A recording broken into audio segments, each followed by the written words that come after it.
Mike Scroggins is a player that I think doesn't get anywhere near the credit he deserves. During the 2000s, he was regularly making shows and finished his career with 8 titles, which included 2 majors. He also lost in 8 title matches, so he definitely gave himself plenty of opportunities to capture titles during his career. Bear in mind that this period in PBA history was jam-packed with stars and a lot of rising upcoming talent that included a number of young power players. The game was changing and high-rev players were starting to make their mark, and yet Scroggins still found a way to compete, and there was a reason that he was able to do so. He had such a simplistic but efficient style that allowed him to be an incredibly consistent shot maker. Every time I watched him on TV, he just always seemed to be able to repeat shots with ease when he was in his flow. He was also fond of light hits and would regularly mix the pins up. As he wasn't a big rev high speed guy, this worked in his favour, as when he did hit the pocket, he tended to leave a lot of single pins.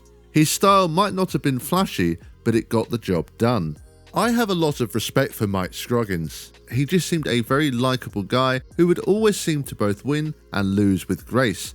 I am going to do a best moments on TV video for Scroggins, but today this is going to be a worst moments on TV video. I'm sure you've probably seen one of these videos before, and we have 4 moments of Mike Scroggins' career to look at. So let's begin with number 4, the 2011 Players' Championship. This guy doesn't have to prove anything. He's already done it on the lanes. 40 career, 300 games as well.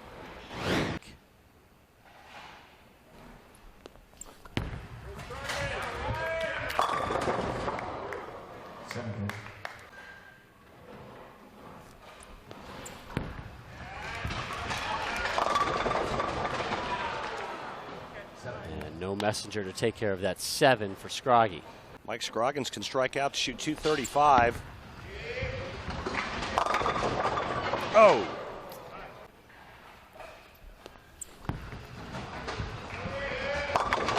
Oh! Wow. Are you kidding me? That just jumped on me. Unbelievable. Now Belmonte only needs 9 on the next ball.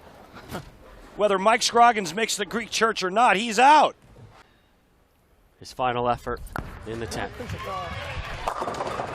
And gets the 9. Scroggins made the telecast of the 2011 Players' Championship, where all 4 finalists would bowl a game with the lowest score being eliminated. Norm Duke was eliminated first after leaving a pocket 7-10 at the end of the game, his second one of the match, and that left Scroggins, Mike Devaney and Jason Belmonte in Game 2. Scroggins struggled with carry early on, but he was still right in with a chance of advancing to the title match after Belmonte left a 2-pin in the 10th frame. However, Scroggins went right through the nose and left the Greek church. It didn't look a bad shot, and Scroggins was surprised the ball hooked as much as it did. It looked like it could have been ever so slightly inside, but this big split cost him a place in the title match. Instead, Devaney and Belmonte would battle it out, with Devaney giving his thoughts on 2-handers and that he felt they didn't throw it the proper way. These comments would backfire on him as Belmonte would take home the title. Number 3, the 2006 Bayer Atlantic Classic. What it meant. Ball change. 7-pin for Scroggins, second frame.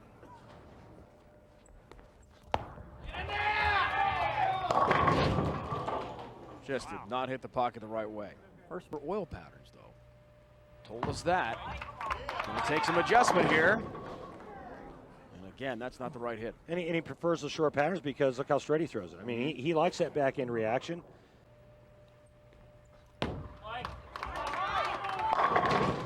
Are you kidding me? No, we're not. 7-10 instead. That rack's horrible. Well, I wonder why I didn't take a re-rack. Now on to the 2006 Atlantic Classic, where Scroggins managed to come from behind against Mike Fagan in the semi-final to reach the title match. He would end up facing Tommy Jones, who was simply dominant on TV during this part of his career. Scroggins would make an early ball change in frame 2, but it didn't particularly pay off, and he ended up leaving a pocket 7-10 in frame 6. He did throw a double after this, but then left a 7-pin, and his hopes of a comeback faded. Jones held his early lead throughout the match, and Scroggins just couldn't get things going in this one. Number 2, the 2010 US Open.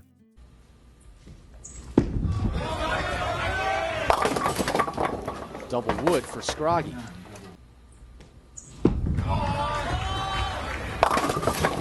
And again leaves double wood.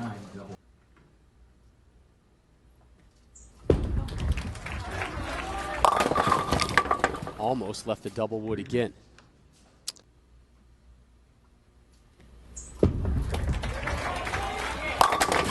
Seven, 10. That may have sealed the deal. Yeah, talk about just gift wrapping a U.S. Open title. Mike Scroggins, and just what a horrible break.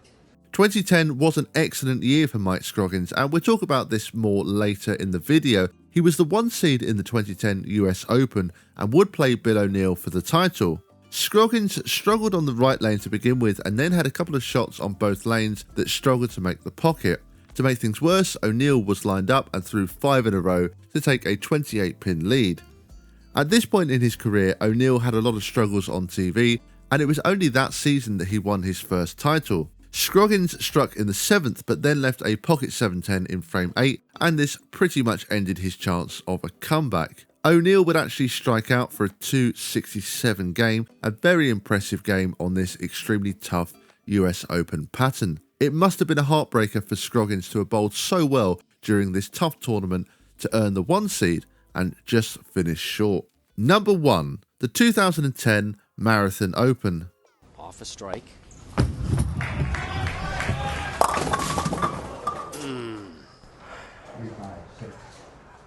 The Kelly's was really special.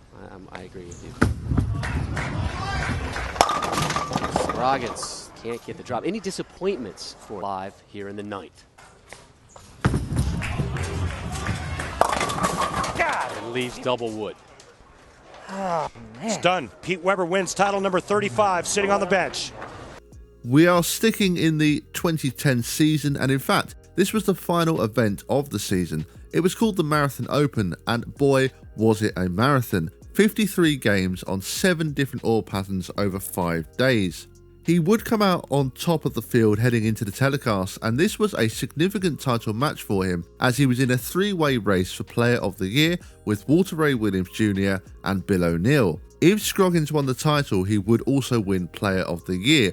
If he lost, it would be a tie, but Walter Ray held the tiebreaker, having won the most season points out of the 3 players in the race. This just showed how well Scroggins was bowling at this point, as he'd won 2 titles that season and had also had a 2nd place finish at the US Open. He would end up playing Pete Weber, who had not won a title for 3 years and had had many TV struggles during this period. But Weber had found his groove in the previous match against Brad Angelo and would start out the title match with the first 5 strikes. Scroggins, meanwhile, couldn't string much together and was down by 30 heading into the 7th, but was working on a double. He did then manage to strike in the 7th and 8th to make this one a little bit interesting and cut the deficit to 10 pins.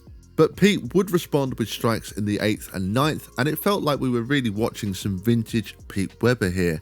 Now, Scroggins was basically in a must-strike situation, but he went light in the 9th frame, leaving double wood, and Weber would win his first title in 3 years.